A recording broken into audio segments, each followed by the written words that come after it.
Andrew Green, covering East Africa. Andrew, good to see you again. Good evening. Thank you. Good evening. So as we've seen since we spoke last night at the same time, a lot has changed. What's the latest at this point? Well, at this point, it's unclear where President Nkurunziza actually is, which is important, although there are claims by officials within his government that they have control of the military and that they're controlling the major areas of Bujumbura and the country. That being said, the airport is still closed, and there are reports that the border is closed. So it's not clear that the army, that loyalists to the president, have actually gained full control of the country again in the 24 hours since the coup. And what about the fight over the TV and radio complex? Because that's been a center of it today.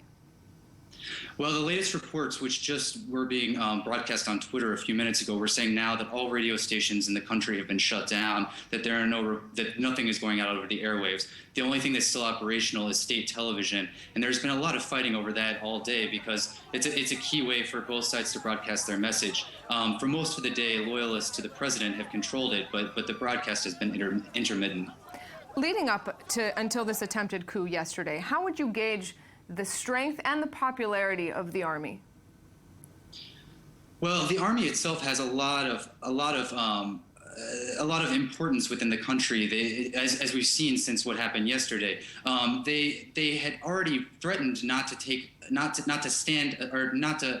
intervene if there was a coup attempt or when people were protesting in the streets in a show of solidarity with people who didn't want the president to stand for a third term. So obviously, they reflect the popular feeling within the streets in Burundi, and they have a lot of importance. If the president is not able to retain control of the army, it's going to be very, very difficult for him to retain control of the country. Moving forward then, speaking about retaining control, as it stands now, does it seem that the army, if a coup is indeed completed, will have the ability to maintain stability, to actually control the country for really any period of time? Well, since Burundi returned to stability in 2005, one of the key issues has been returning a command structure to the army and building it up. So there is a very strong command structure within the army, but clearly it's fragmented at this point. You've got people fighting on both sides. And the other issue is going to be if East African leaders intervene. They've already spoken out against the coup attempt, and so if they step in and take the side of the president, then it's going to be very, very difficult for the army to maintain control, even if they do overcome forces loyal to President Nkurunziza. On that note of the African Union, we heard yesterday already the UN chiming in. The African Union today calling for calm and dialogue. Do they have a role to play here? Do you think they can actually play a positive role, or ultimately it's simply symbolic?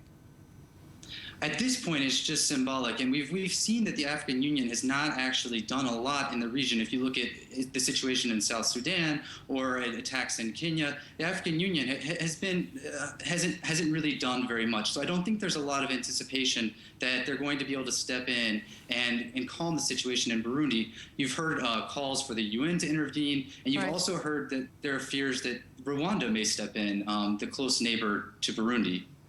Andrew Green, thanks very much for this. Thank you.